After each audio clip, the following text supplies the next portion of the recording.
My name's Conrad Prince. I'm a fellow here at RUSI, and I help to oversee the RUSI Cyber Research Programme. Now, we all know about the scourge of ransomware. There's no need to rehearse the scale and the nature of the problem.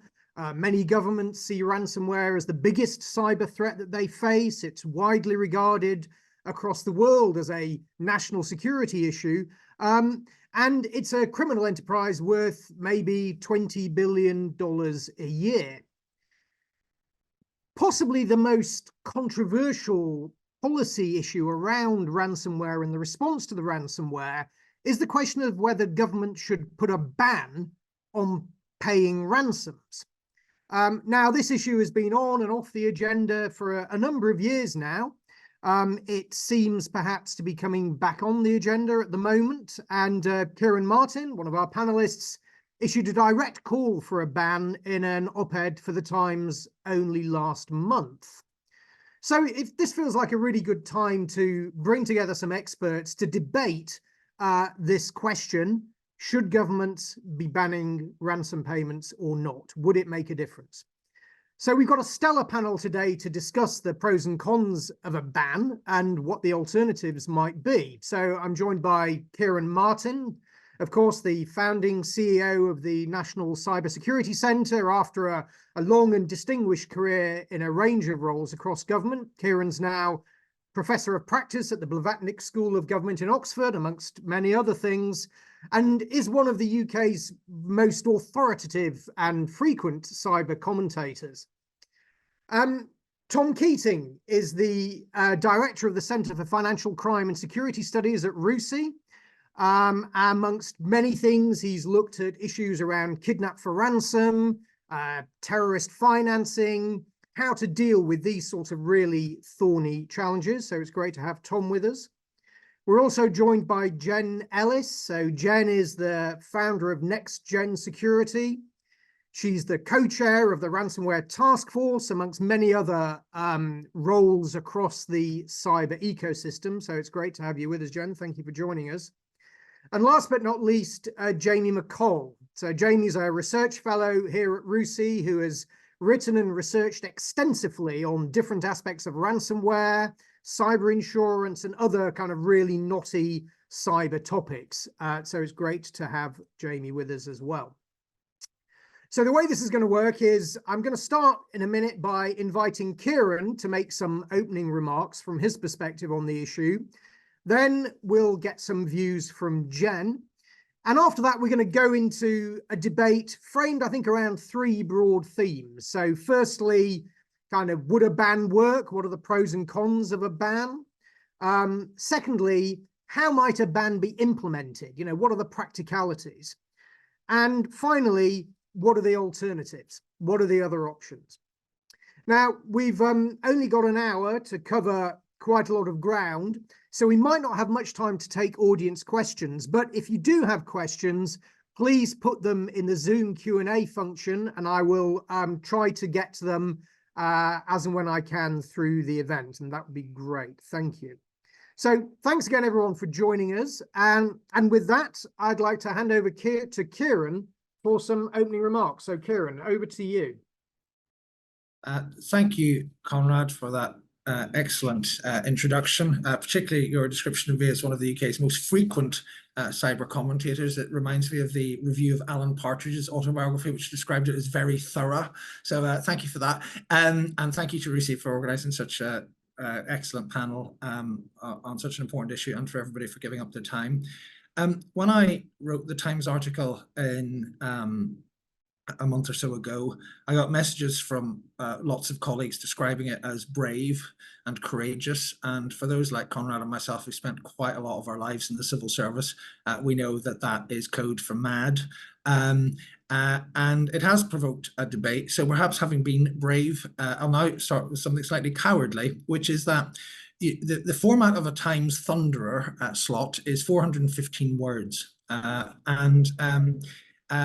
So the advantages of doing that are it reaches a wide audience, and it provoked a very lively and necessary debate. The disadvantage is you don't get a great deal of nuance.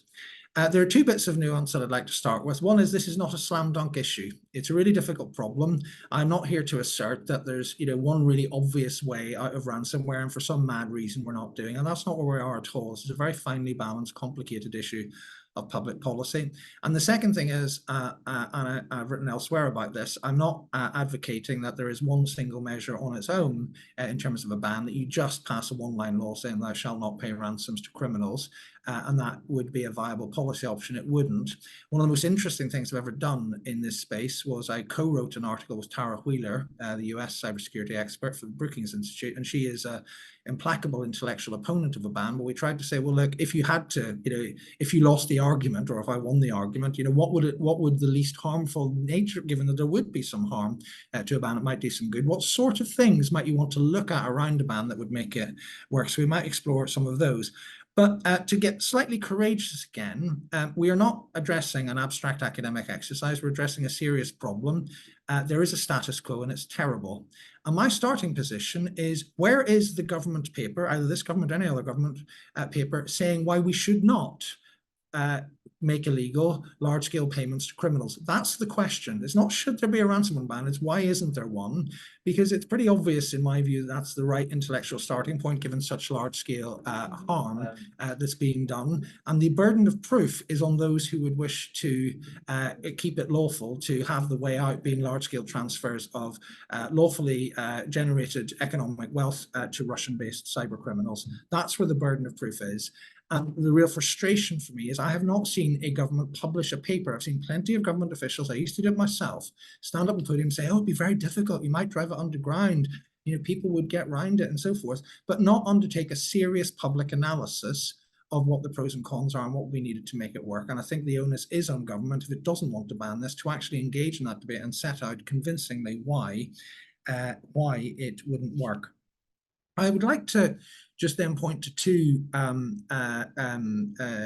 bits of evidence and perhaps assertion as to why I've come to that viewpoint, where my starting point is that we should default to a ban.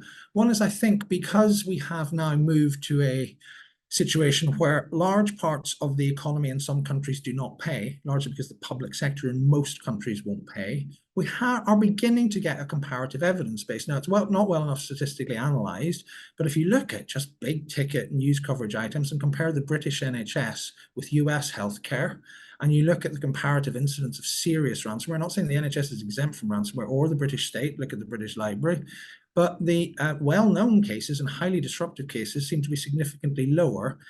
I'm not mad enough to be advocating the nationalisation of US healthcare, but I do think we need to look at incidences in sectors that don't pay versus those that do, and recurrences thereof.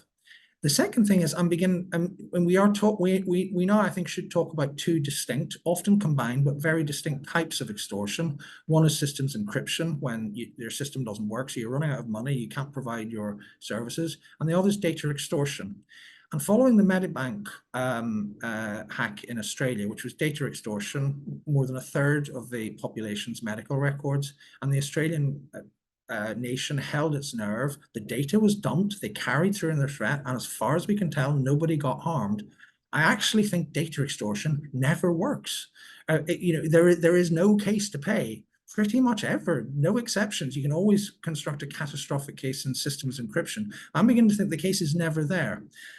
But if you take those two things, where we can see that organizations can withstand ransom payments with the right support in the public's ransom crises with the right support in the public sector, and the data extortion is basically a very different proposition and it's a bluff. But we're still living in an ecosystem where the incentives are to pay. And I'm not blaming insurers or lawyers or panicking CEOs for doing this, because it's lawful. And if it's lawful, you should do it. And one of the things I feel quite strongly about is the government shouldn't advise people not to pay, because it's not a very helpful thing to do, to be faced with a government official saying, well, you're perfectly willing to buy your way out of this crisis, but we'd really rather you didn't. That's just not a helpful place to be. What is helpful for government to do is to take a decision, but also give that evidence base to change the narrative on data extortion and so on. Just to wrap up, we will no doubt come to some of the arguments against. One is, of course, pushing it underground. It already is underground, in my view. There is no data on it collected by governments in that sort of systematic way. And all there is that people will circumvent it. I'm a company director myself. Most of the company directors I know will not willingly break the criminal law.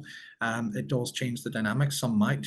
And the other, I think, an under-analyzed point is for those who say, let's beef up law enforcement disruptions and so forth, we're actually doing a slightly strange surreptitious partial ban by sanctioning loads of known actors. So now at the moment, again, the status quo matters. At the moment, if you're ransomware by a well-known and sanctioned actor, you can't pay.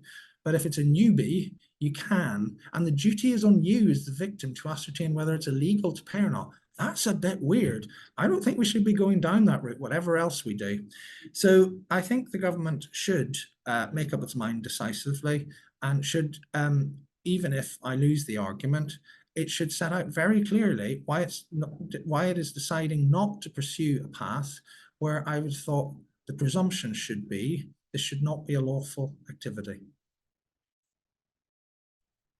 Great, thank you very much indeed, Kieran. Some bold and strong words there from you. So that's really really good start for us. So, Jen, can I turn to you? I mean, you authored a paper from the Ransomware Task Force co-chairs early this month, I think. So alongside the likes of Michael Daniel and Chris Painter, and I think that paper said, if I can quote, "We believe a ban on payments under current circumstances will likely worsen the harms for direct victims, society, and the economy." So, so what are your thoughts on this proposition? Yeah, so I mean, for people who've tuned in expecting there to be a bloody debate here, I wish I could offer you that. I think the reality is that probably we're going to end up being much more aligned than is fun to have, right? We like a fierce debate, but I think, the reality is the reasons to ban are pretty self-evident, right? There is obviously this view that if this is a profit-motivated industry, then if you take away the potential for profit, then the industry will collapse. There's also the sort of moral imperative here of like, should we be funding crime? That seems like a terrible thing to do. And so, we don't want to continue to funnel money into organized crime that can then be used to support other types of organized crime that might not be cyber related, right? So there's lots of good reasons. We can all see the imperatives here of why to do it. And I think, I suspect there's nobody on the panel who doesn't fundamentally believe that getting to the point of a ban would be a good place to get to. I think where the shift is Kieran's starting point is, why does the ban not already exist? And I would love to wake up tomorrow in a world where we could have that be the reality, where we could wake up and say, if we have a ban in place, it's not going to cause catastrophic responses. The problem is, I just don't think it's an on-off switch. I don't think you flick this switch and say there's a ban, and then all of the bad guys go, I suppose I should go and get a day job now, and start waiting tables or whatever they might do with their time. I think what happens is you have a transition period. And we know there's going to be a transition period where the resolve is tested. And the problem is that I think there's a view that we're not making enough progress in preparedness, right? And so there are policymakers who say, well, we've tried carrot and carrot didn't work. We tried to tell people this is good for them and they need resilience. And now we need to introduce the stick. And the stick is the ban. We're going to say to them, there is no recourse. You cannot pay the ransom. Therefore, you need to get prepared. And that's great. And also completely disconnected from reality, because that is not how this world works. People are not lacking in preparedness because they're just like lazy. They're lacking in preparedness because there are 1,000,001 incentives that operate in the wrong direction. They can't afford it. They can't, they lack the maturity, the awareness, the capacity. And that's not an easy fix. So if tomorrow we implement a ban without doing other things to get ready for a ban, then what happens is we end up in a situation where attackers test the metal. They do that by going after the most vulnerable, so critical infrastructure and small businesses who have no resilience and no ability to tolerate disruption. Those organizations are the most resource constrained, the least likely to be able to invest. And so they then have a situation where it becomes an existential threat, and we see suspension of critical services. And so I think, again, I think we're all agreed that we want to get to a ban. The reality, though, is how we get there. And there are a couple of specific points of Kieran's I just want to pick up on. So, like, one, he said, why are governments not drafting papers saying, like, this is why we're not doing it? I think the answer to that is policymakers do want to have bans, largely. I actually think it's industry that are telling them not to. I think if you look at the people who work in incident response, for example, they're talking about the realities of the situation and they're saying no. Australia really, really, really wanted to have a payments ban, and they ran a call for views and got an overwhelming response telling them not to do it. The US government has been really public about saying they want to have a ban and keeps getting a strong response saying this is a bad idea. This is why we're not ready. If you want to have a ban, put it as a stake in the ground to try and get to, and here's some things to do. I think in terms of looking at documented evidence of effective ban, I thought Kieran's example of healthcare here versus healthcare there was interesting. Let's look at some other areas where there are bans, because there are bans in certain areas in the US, and there is no evidence whatsoever they work. Now, I would say partial bans generally don't work. And the reason for that is ransomware isn't as targeted as we talk about it being. The reality is it's about as targeted as I'm going to throw this spaghetti at the wall, and the particular wall I want to hit is that wall, not that wall or that wall, right? So I can say I want to go after US entities because it's the biggest economy in the world, and also because it fits the political machinations of my host nation. And I can then throw something at the internet, and it's going to hit some other places as well. But my primary focus is the US. But it's not more targeted than that. It's completely opportunistic, which means that if you have a partial ban, entities covered by that ban are still getting covered. But I do agree with Kieran that we lack data and we lack reporting. That to me is not what people mean, though, when they say that things will go underground. I think what they mean is the number of small business owners who've said categorically, I will pay if it's an existential threat to my business, even if it means breaking the law. And I always think there's a certain amount of hyperbole when I hear that, but I've heard it so much now. I've heard it said literally in front of FBI agents, and I've gone, oh? Like, why would you say that in front of law enforcement? It's desperation. That's why people say it, and a little bit of hyperbole. But so I think the reality is it's not a bad direction to want to get towards, but we have to think about what all the things are that we need to do before we can get there, so that we don't make the situation much, much worse for organizations that currently lack resilience. Okay, thank you very much, Jen. Well, what I'd like to do now then is let's start unpacking some of those kind of questions, and Jen's done a great job of sort of trailing some of the practical dimensions that are often talked about in this debate. So what I want to do now is kind of have a bit of a discussion about criminal behavior, maybe building on some of Jen's comments. What do we think victims will do likewise? And then I also want to bring in Tom and get his experience from looking at sort of parallel cases, kidnap for ransom, things like that. And what does that tell us about ransoms, banning ransoms, and the effect of doing that? But maybe, Jamie, I could turn to you first. This question of would banning actually make a difference? If we start by thinking about the criminals' behaviors, I mean, I think we have to assume we wouldn't achieve a kind of global ban that is enforced by every country on the planet simultaneously. We're talking about the UK here, and should the UK ban? Would such a ban lead to criminals changing behaviors?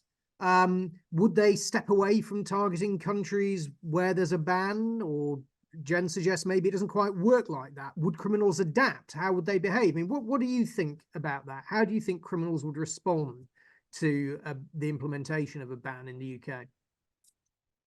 I mean, I think it largely depends on what the scope of a ban is, as you've already alluded to, and whether it is global or a sufficient kind of mass of countries, or whether we're talking about just say the UK and US implementing a ban, or a smaller group of countries.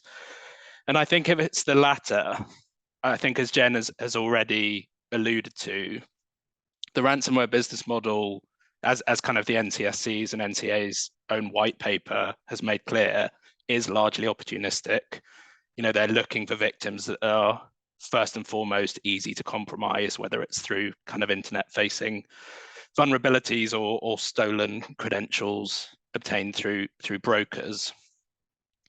So in that sense, I don't think it would mean that they'd sort of purposefully stop targeting UK and US organizations. And I think, as Jen has already alluded to, a good example of this is that several US states have banned government entities from paying ransoms, and that hasn't made a difference, at least on current evidence, to the frequency of attacks against them. And I'd probably push back as well on Kieran's suggestion that the frequency of attacks against UK public sector organizations has gone down.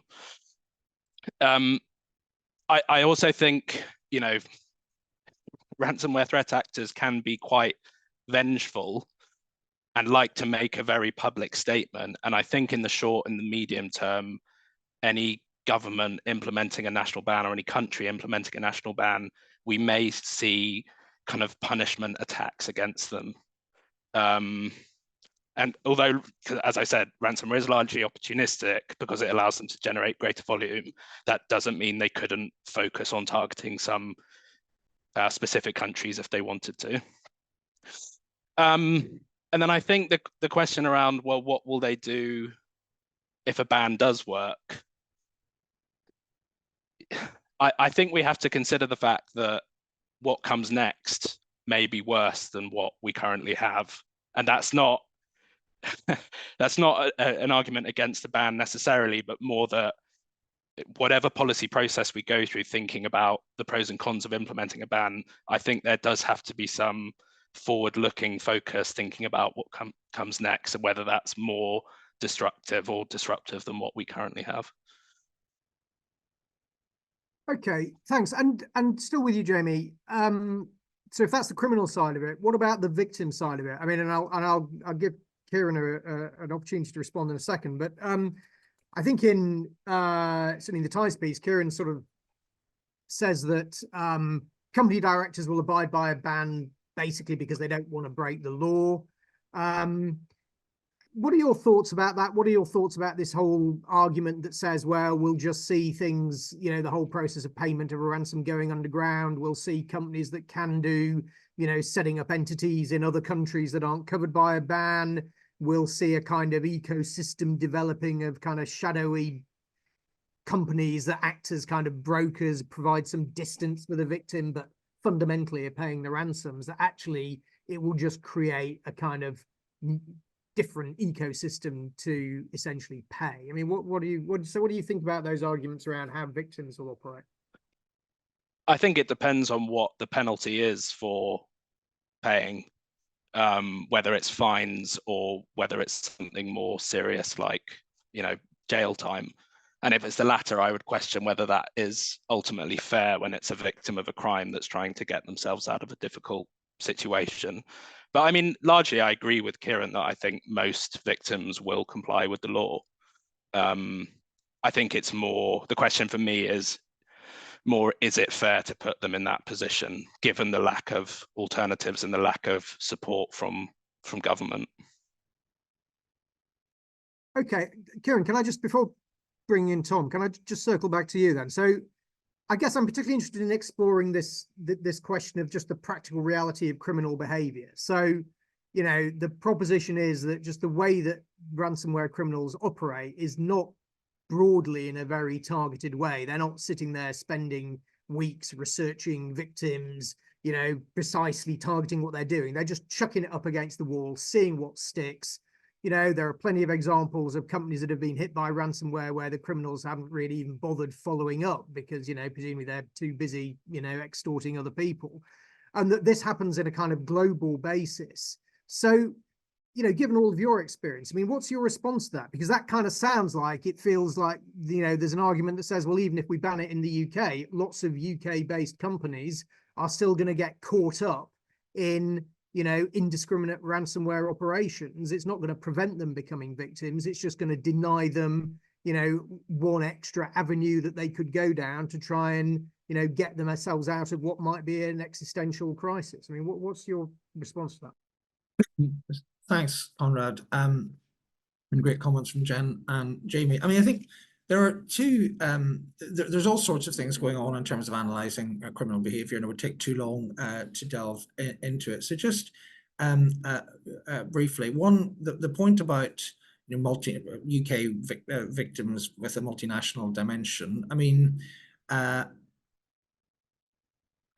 there's enough of this problem that is geographically contained, where there's a lead entity and so forth, and we've seen it, or where ransomware is on a national subsidiary and so forth, to mean that put it this way: there will be all sorts of problems with the ban, but I think territorial compatibility with all the jurisdictions, it might be a bit messy in some places, but it'll be perfectly simple in others. So it's not a slam dunk reason not to go ahead with it. And in terms of the criminal behaviour thing, I think it is interesting. I mean, there is a debate and a considerable body of evidence, and we could go into this in more detail another time, about ransomware operators getting more targeted and getting more sophisticated and getting less, spray and hope about their attacks over years, studying insurance policies, studying past forms, studying sectors and so forth. But I think, one of the challenges, back to one of Jamie's arguments in terms of, very interested in his point about the assertion he made that they might indulge in vindictive behaviour. Now, I think that can go one of two ways. Both of them lead me to the same conclusion. So number one is that's not the case, and they are just pecuniary. So they think, well, I'd love to shove it to these Brits, but there's no money in it anymore, so I'm going to go elsewhere, in which case the ban has worked. And the other is, no, they're going to be vindictive.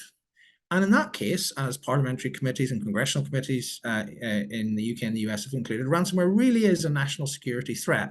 And you don't say, well, this threat actor, if we said, well, ISIS might be a bit vindictive, we wouldn't change policy as a result. So I don't think that's a reason not to do it.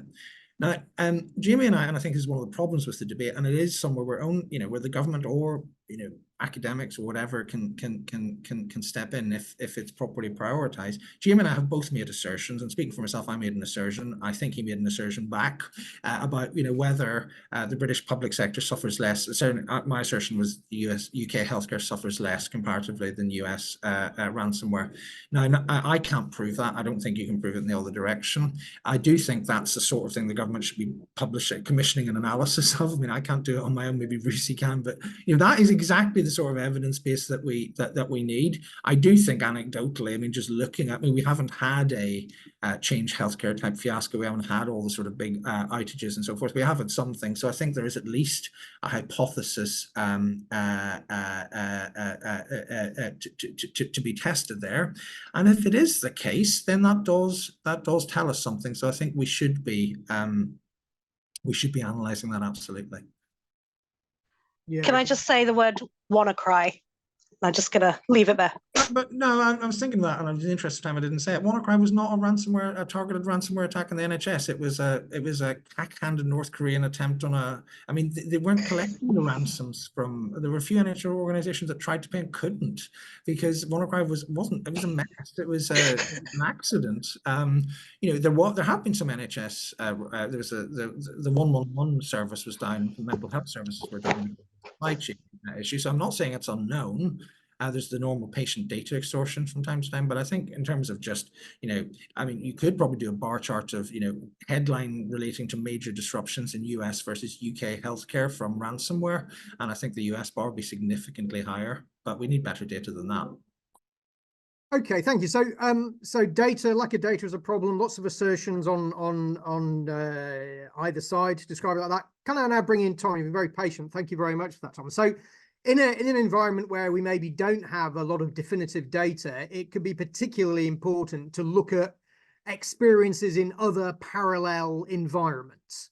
Now, you've looked at kidnap for ransom, you've looked at terrorist financing and a number of areas like that. And particularly in the kidnap for ransom arena, I think there have been experiments with bans, and there's sort of evidence potentially that one can draw from that. So what's your what's your take from that? I mean, have bans in other ransom scenarios worked? Have they seen changes in behaviors by criminals and victims? What can we learn from these examples to apply in the cyber ransomware arena? Yeah, Conrad, thanks very much. And thanks, Jamie and others, for the invitation. So I am a Neanderthal. I'm an offline kind of guy. And so I am cautious on this topic. But I suppose what I can do is share what happens in the offline world. And there is definitely not a direct parallel. But nonetheless, I think it's worth just thinking about. I think the first thing to say is there's also not enough analysis and data in the offline world, and that feeds part of the challenge in decision making in the offline world. But a critical point in the offline world is, in the offline world, the ban started at the top level. It started with UN Security Council resolution that says thou shalt not pay terrorists, full stop. And one of the consequences of that, which I'm not sure whether it was thought about at the time, but one of the consequences of that was people went, oh, that means we also can't pay ransoms when our citizens, and very often it's states confronted with this issue, when our citizens get kidnapped. Now, what we've seen, Kieran mentioned the ISIS times, and that's when it was really brought into people's front rooms by YouTube videos and the murdering of people like Jim Foley. What we've seen is a lack of unity amongst countries when confronted with the horror of a knife to the throat of one of their citizens. And in the ISIS times, it was very simple. If you didn't pay ransom as a country, your citizen ended up dead, UK and United States. If you did talk out of the side of your mouth and say, of course you don't pay ransoms, but then you rocked up on the tarmac in Paris to welcome your citizen home who had come from the same cell as Jim Foley, because through some sort of convoluted route, whatever it might be, you had delivered value to ISIS, whether you dropped a bunch of money or done something else is a moot point. So I think unity is critical on these things. And to I think a point where I would agree with Kieran is, if we agree that ultimately a ban is a good idea, then what we need to do is to plot an incremental path towards that target. What we've never done in the kidnap for ransom world is to plot an incremental path towards everybody agreeing or everybody holding back on payments. Now, one of the things that I've looked at, there's a professor at King's College London, Anya Shortland, who's looked at this topic for years and years and years, and we've done work together. And we've looked at trying to, how do you create these steps? And there's an interesting question in the Q&A I noticed about this idea of having a sort of focal point for managing the payment process. Now, that's something that we thought about quite extensively in our Kidnap for Ransom work. Can you mitigate how much money you pay as a first step? We know we can calculate how much it cost to hold poor Jim Foley. The terrorists were never going to give him up for a loss, but they might have given him up for a break-even payment, for example, because they will have had debts to people and so on. So put yourself in the mind of the person who's conducted the ransom, the kidnap for ransom, and figure out how do they get away with their life, put crudely. Now, that may not be the same in the cyber world. My point is, I think we need to be more creative in how we think about responding to the demands. The last point I would make is, I'm really interested by a point that Kieran made. I think very basically, I think you said in the online world, governments don't pay and the private sector does pay. I think I'm probably paraphrasing, but roughly that's what you said. Interestingly, in the offline world, governments do pay because they have the deep enough pockets, and it's the private sector who don't pay because, in the case of Jim Foley's case, his family got lent on by the FBI saying, don't you dare think about raising money with the support of, I think it was the editor of the Atlantic magazine, to try and buy him out. Don't you dare do it. They were threatened by the FBI. And a last point, as a result of that, actually the US did change its policy on kidnap for ransom. President Obama put out a presidential statement, or it was, that essentially said, we will not prosecute people who raise money to try and bring their loved ones home. So in the offline world, it is extremely complicated, but I think there are some lessons we can draw from the offline world. I'm definitely not saying there's a parallel, but we would do well to at least investigate that side of the tracks and avoid making the same mistakes that have emerged in the KFR world. Brilliant. That's absolutely fascinating. Thank you very much, Tom. And I think, you know, we might come back to that now, because I mean, in a sense, I think that's probably a good segue into sort of the next phase of the conversation, which is, you know, we've had the sort of ding dong about, you know, is there any evidence? Yes, there is. No, there isn't. All the rest of it. What about the practicalities then? Okay, so let's say we're going to try and implement this ban on ransomware payments. Actually, how would we go about designing and implementing a ban? What would it look like? How would it work in practice? And I mean, to kick this off then, I mean, Kieran, you know, what would your advice to government be as to how you could design a meaningful ban in practice? I think key to getting this right, sorry for the slightly wavering, like key to getting this right is looking at the types of support that the stricken organizations would need. That's the first point. And Tom's absolutely fascinating overview of the physical world and the tragedies of human kidnapping do have some useful pointers there, although it's a very different situation, because of course what most organizations are worried about is trying to keep something going. This is where I think the analysis and evidence base of harm thus far really does matter. Because again, perhaps controversially, I'm convinced now, and I know this sounds awful for victims who've been in this position, but I'm actually convinced that data extortion is not a big problem in terms of harm. It really isn't, right? Locking you out of your network and stopping your organization from running is a catastrophe, and in some areas can actually put people's lives at risk. Not many, but in some, particularly healthcare. In data extortion, for the most part, and because we have a more responsible media than we like to let on that we do, that actually tech platforms sometimes take down stuff, that law enforcement are all over parts of the dark web, a threat to publish your data onto the so-called dark web, and we all know from the Lockbit takedown that they keep it anyway and they often come back and so on, is just nonsense. Once you've lost your data, you've lost your data, and you can't really pay your way out of it. And even if you think you can, you shouldn't be allowed to. And there's no real mitigation because they're just going to dump it on the dark web rather than Google, etc. There are some cases like Australia where you need to maybe have sensible conversations with media editors and so on. So and with the tech platforms that if somebody goes looking for sensitive data and amplifying it, you get it taken down and so on. So I would focus it all on the systems encryption problem and so forth. And again, and this is where, you know, one person or a small research team can only do so much. You know, you really do need governments to be looking at this. What sort of help does work? So I think, you know, the Irish healthcare example is really, really interesting because it is, you know, if the example par excellence of facing down a really serious threat on the data extortion side is in Australia, I think Ireland is the example of doing it on the systems encryption side. Now, there are all sorts of problems with what happened in the first place. But once the disaster struck and you had an entire national healthcare booking system taken offline, so it was catastrophic. You know, cancer diagnosis being missed and all of that. How did they hold their nerve without paying? Well, for a start, they just threw every conceivable resource at it. You know, they threw the defense forces, they threw, you know, half a dozen US cybersecurity companies at it, you know, writing essentially a blank check that a company couldn't do. Paying people more to work late so that they could recover things and so forth.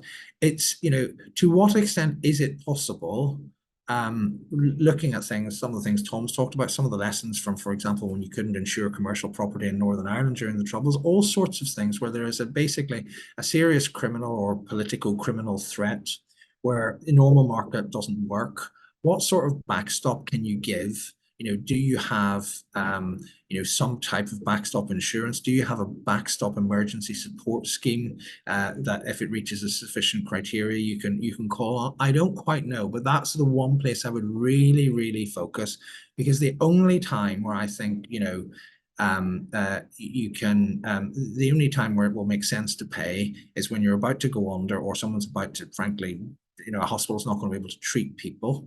So what is the support needed to get around that? That would be the one thing that is really difficult to do, and maybe government can't do it, in which case a ban doesn't work. But again, where's the analysis that says this is what we might be able to do at government? Here's the lessons from other sectors where people have been in crisis, etc.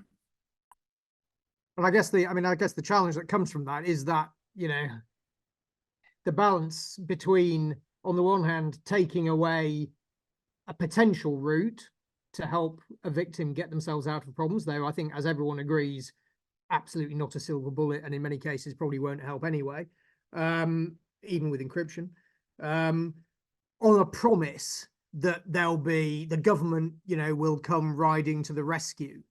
And I guess that feels like quite a big promise for potential victims to kind of believe in, I guess. So I know Jimmy wants to come in, but given what you just said, let me just pick up on that quickly. And I'll get a bit governmenty here, and I'll sound quite unsympathetic to the private sector, even though for the most part I am. But there are aspects of this where there's a massive transference of risk from private to public sector. The example par excellence is Colonial Pipeline.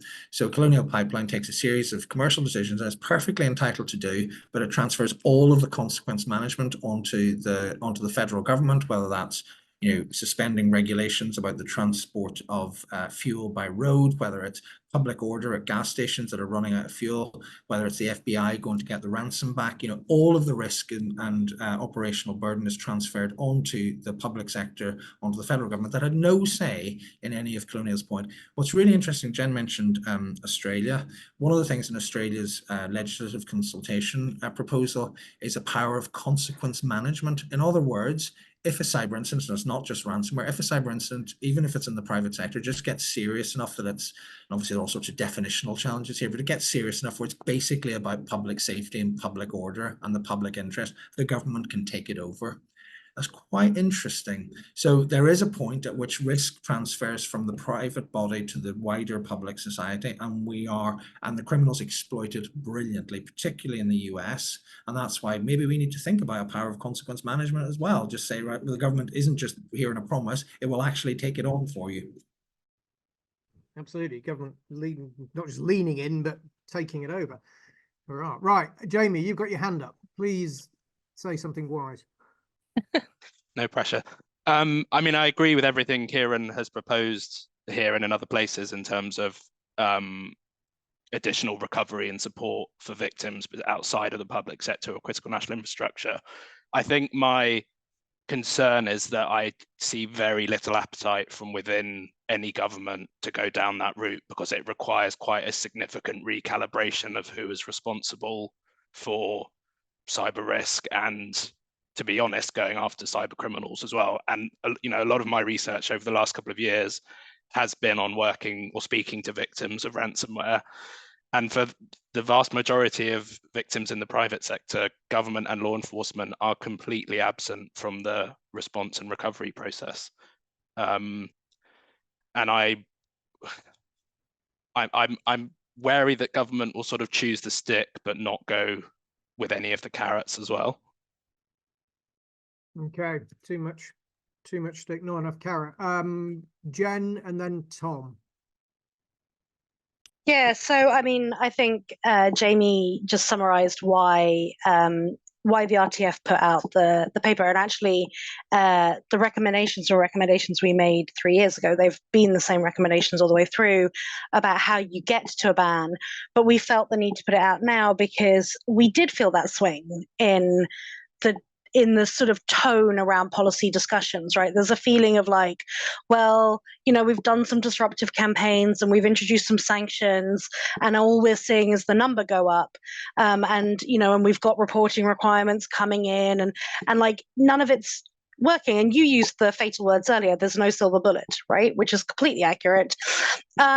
And we have a lot of conversations, a lot of words, a lot of complexity, a lot of nuance, as everybody's acknowledged on this call. But what it really boils down to is we just don't have resilience, and we don't have a path to building resilience.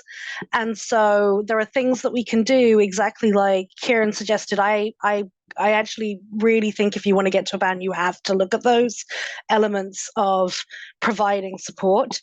But until we figure out, the UK economy is like 99% small to medium businesses, and we have no real engagement at the lower end of that market or that group on how to get them prepared. And so when you think that some of them provide critical infrastructure services on top of that, that's a double whammy. So I think we have to think about that. The other thing I just wanted to say is, you had asked originally, like, what would a ban look like? How would we go about it? I think so. A couple of things I would say on that is, it has to be broad. I don't think you can have a selective ban. The evidence that we have so far is it doesn't work, and I know that Kieran, would argue that maybe it does. I think we could have a much longer debate about the US targeting versus the UK, but I think really it has to be broad. This idea of exemptions that people have, that you could like apply for an exemption, I think is problematic. And I'm sure the other panelists will have views on this, but fundamentally, when you get hit, you want to move fast. And I will agree with Kieran on, there is a real distinction between attacks that lock you out of your systems versus attacks that are about extorting you on your data. And I kind of agree with Kieran. Once that data's gone, it's gone. Are you going to really rely on the honor of thieves to tell you that they're going to do? Honest, we'll delete it. But I think that when you've got a disruption-based attack, what you're trying to do is get to as quick a response as possible. Applying for an exemption, going through an administrative process, and then there's the reputational aspects. You're trying to maintain your relationship with your clients. I think that's a really hard thing to see how it would work in practice. But there are ideas that people have around, like preemptively applying for licenses based on what you're trying to build in your security program, getting some kind of blessing for that. I think there's a lot that's happened on the cyber insurance side of this, where insurers have started to ask for a lot more evidence of baseline security before they'll insure. So I think these are some things to think about. And then the last thing I want to say just before I hand off is, there was a really interesting article written by Ari Schwartz at the Center for Cybersecurity Policy and Law. He looked specifically not at should we ban or should we not. He looked specifically at how would a ban work in practice, in terms of like, what would you actually do if somebody violated? Like, how would that work? Which I think sort of moves the conversation in a bit of a different direction.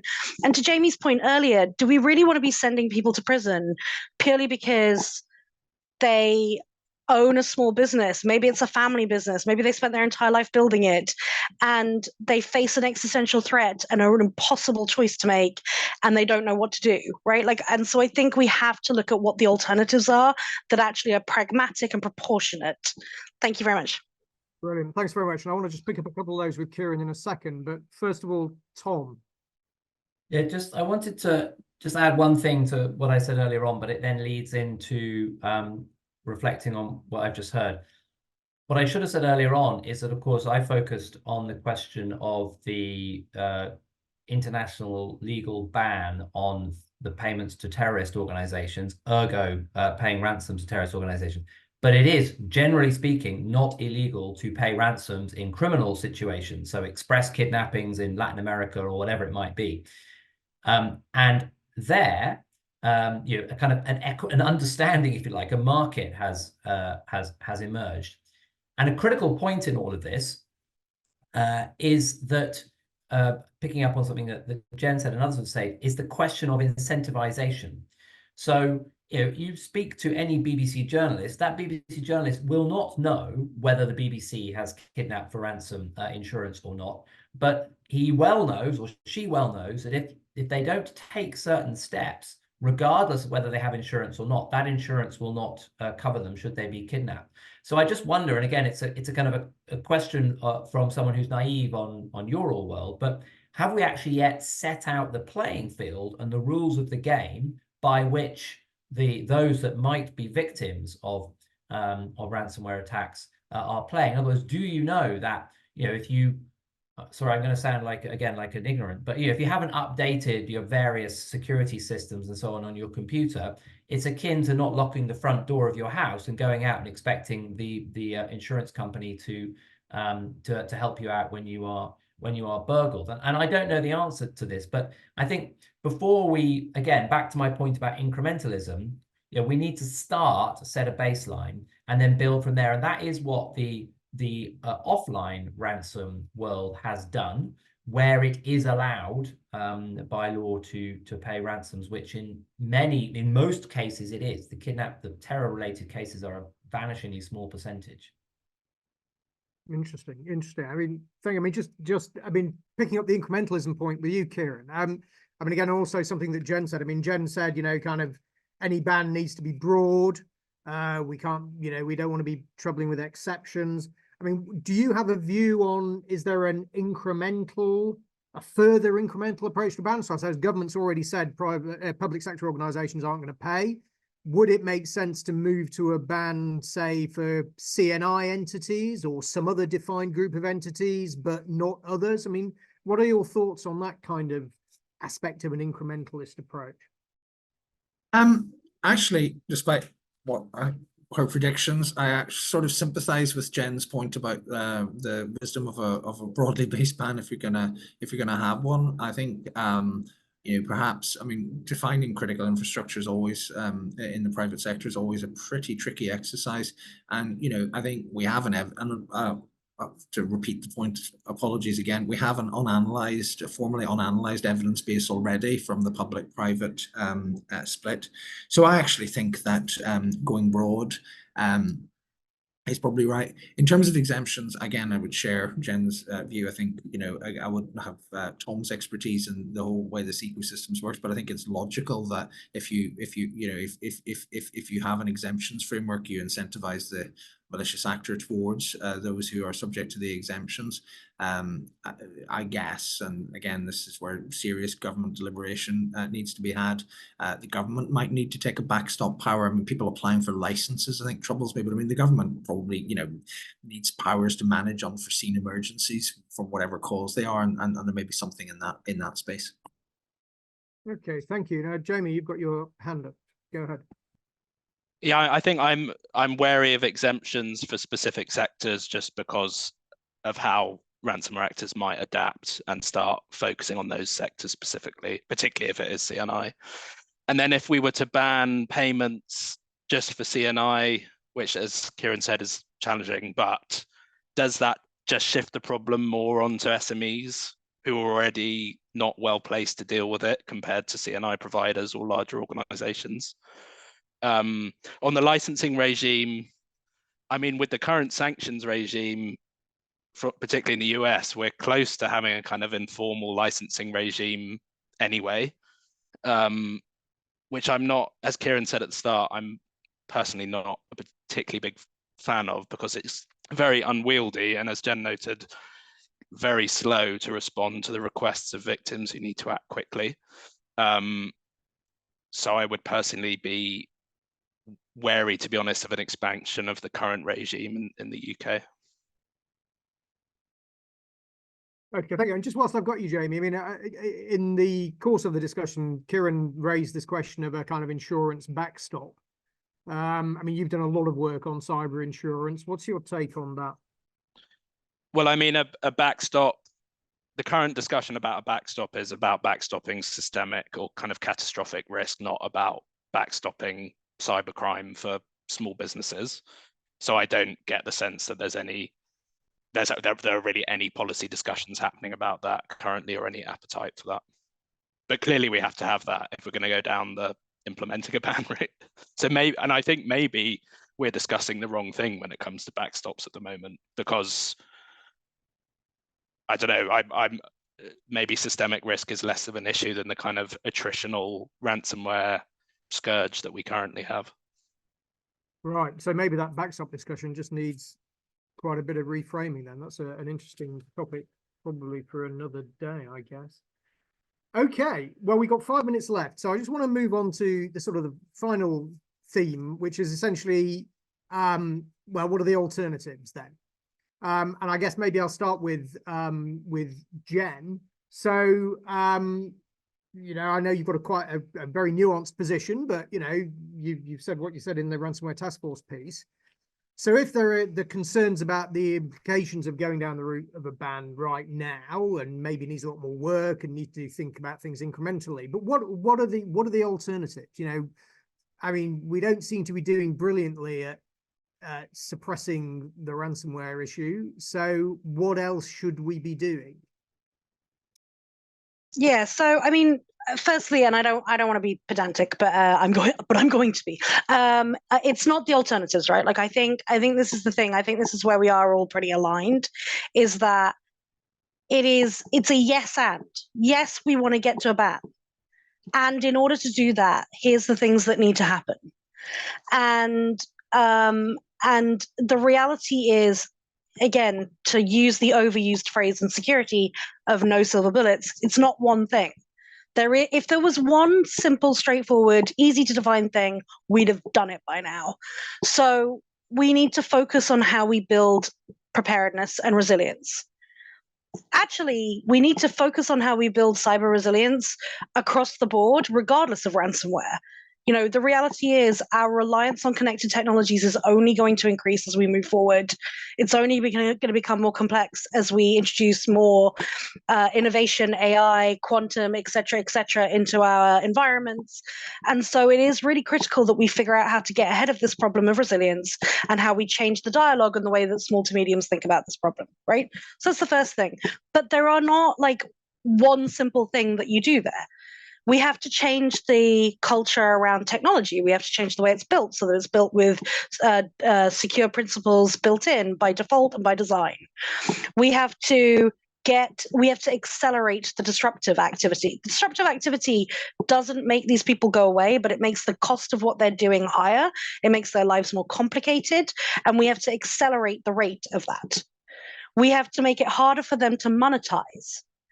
You know, make it harder for them. So things that have come in, like we've really pushed know your customer across crypto, we have to do more of that and make it much harder for them to continue to monetize. There needs to continue to be a lot of collaboration amongst governments. This is a global problem. We have to treat it as such. We all are operating on the same internet, pretty much. And, you know, we don't want to have borders. So we have to have that continued cooperation.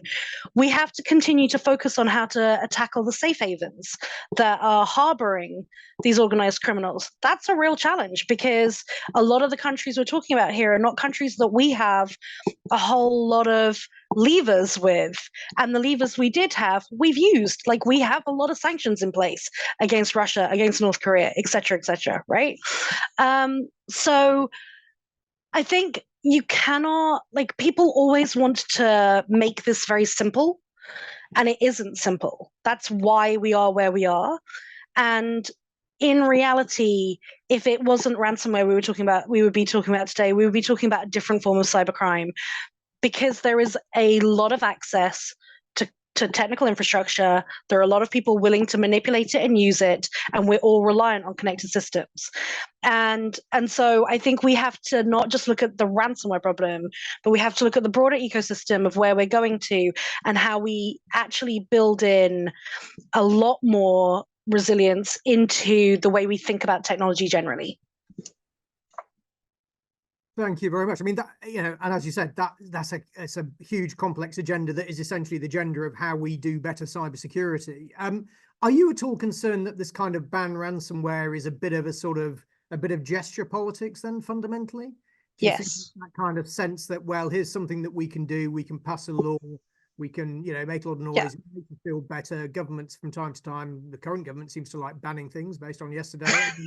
You know, is that, does that feel? Yeah, so 100%, I am and I am not, right? I am because of all the things you just said. And you are absolutely right that trying to engage SMBs and persuade them that they should spend money they don't have on building cyber capabilities or security capabilities is much, much, much harder than instituting a ban. And there's a really nice press release you can put out saying that you took action to address this problem. And that does worry me. It is a core issue that I feel like it's an oversimplification and that it's trivializing and dismissing the problem rather than getting at the core issues. On the other hand, it isn't that I think a ban is a bad thing to want to have. And so I understand, and I do understand the core principle that we want to take their lifeblood away from them. We want to take away their revenue stream. I'm not dismissing the concept of a ban in the same way that I hope the people asking for it are not dismissing the concept of building resilience. Yeah, and I'm absolutely sure they're not. Now, we have pretty much run out of time, so I just want to give Kieran the last word. Clearly, the status quo is not acceptable, I would think. But what are the consequences of no change? What are the consequences of nothing happening? I mean, in your argument of no ban being introduced, I mean, what's the price that we may end up paying, Kieran? Well, I think I'm glad you phrased it in that way, because as you may remember from some of our discussions when we were in government together, I always would make the point, as I think you did on other occasions, it's very easy for people to grandstand in another way and say doing nothing is not an option. Doing nothing is always an option. Sometimes it's actually a good option, but it always is an option, and it's always the default option. And I'm not saying we're doing nothing. Law enforcement have been very active. Governments have tried to improve cyber defenses, but I think we are without actually proper discussion, edging towards a partial ban where the burden is on the victim to ascertain the identity of the attacker, and that seems crazy. We're also, and I was fascinated that Tom says this about the physical world as well, we've got this weird thing that if you're a politically motivated thug, we're not allowed to pay you. But if you're just an ordinary decent criminal, as we used to call them in Troubles here in Northern Ireland, we can. That's barking mad to me as well. But those are the things. And also, we have an underground economy. We were talking about pushing this underground. That's where it lives already. Although in the US, you can claim tax relief and ransom payments, as I understand it. So, we end up in an unhappy incremental thing. I do take some of Jen's points. There's all sorts of things around guidance, around a better dialogue with insurance, around crypto, around takedowns, around ultimately, and this is a very long-term project, political reform in Russia at some point in hopefully our lifetimes, because that's where so much of it comes from. And just because I know we are over time, and I think, I am prepared to lose this argument or be persuaded otherwise.